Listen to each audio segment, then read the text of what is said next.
waxa aynu qabanaa saddex qaybood bay u qaybsamaan wax anfaca iyo wax dhiba iyo wax bilaa macno ah soo tama shaygu ama manfac buu leeyahay ama madar buu leeyahay ama waa ma la yaani waxaan qiimo lahayn waxa anfaca ku dadaal buu nabigu yiri macnaheedu waa maxay labada kale ka tag wixii wax dhibaya isaga ka fogow wixii waqtiga ka luminaya aan faa'iido adduunyo mid aakhira toona lahayn isna iskaga tag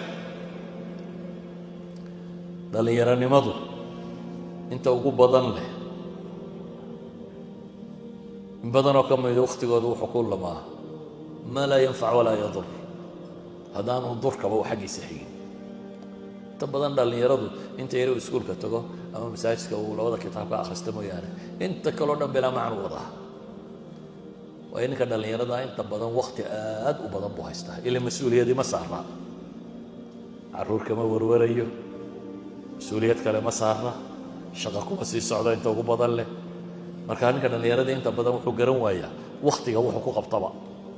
maadaama aanu garanaynin waqtiga wuxuu ku qabto inta badan bilaa macno kaga luma meelaha fadhiso oo iska sheekay maanta oo dhan maqaaxi fadhiso sheekay ama kubad iska keereriyaaba la qaatay iska daawo kan daawanaya waxba heli maayo indhaha xanuunaya oo TV war fadhiyo dhulka ku daalay labada keen ereriyay waxba laga yaabaa in la yiraahdo jirka uu dhismay ama uu daalay ama exercise loo sameeyaa laga yaabaa laakiin ninkan intuu kursiga hor dhigtay daawanaya si waxba heli maayo النبي وحول احرص على ما ينفعك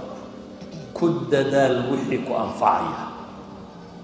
وحاسي أما منفع الدون هيش أما منفع آخر هيش الدون كذا كد دال وحيك أنفعيا وحبر شهر ديتي شقة هديتي وحكر هديتي وحين الدون كمنفع قوله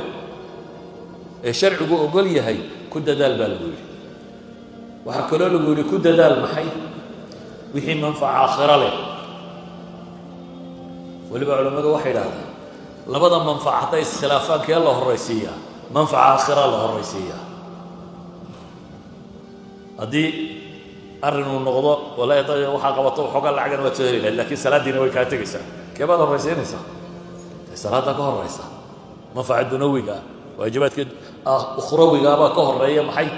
manfaaca dunawiga saawgeedu nabigu wuxuu leeyahay alayhi salaatu wasalaam ihris ala ma yanfa'uk وروحك وانفعيا كد دال من نقولي الله شاء هذا وحك استا وقت جابا أما آخرها كو وجرو أما أدونها كو وجرو وقت جات هاي ستا اللي يردوا مركو هرنا وقت كو قضيع ما هدا ودك مركي جوابا نوحي لا هدا برجعنا اللي يردها سيال لها هدا سدايل وحنا مركي حضاد مطرس إما كا هاي ستا وقت ويه يوين كلامي وقت ويه كلامي ووحا وقال السنة هاي ستان والرسمال كوبضا ووحا اللي يبسن كريم والله بحين كريم والله ما هن كريم وملك اللي سهل كريم تغير يكون أفطار دي بسهل ماشي تريد كوب بليون ناس سهل ما هي إذا النبي عليه الصلاة والسلام حمات الماضية احرص على ما ينفعك وروحك وأنفعك كل ذلك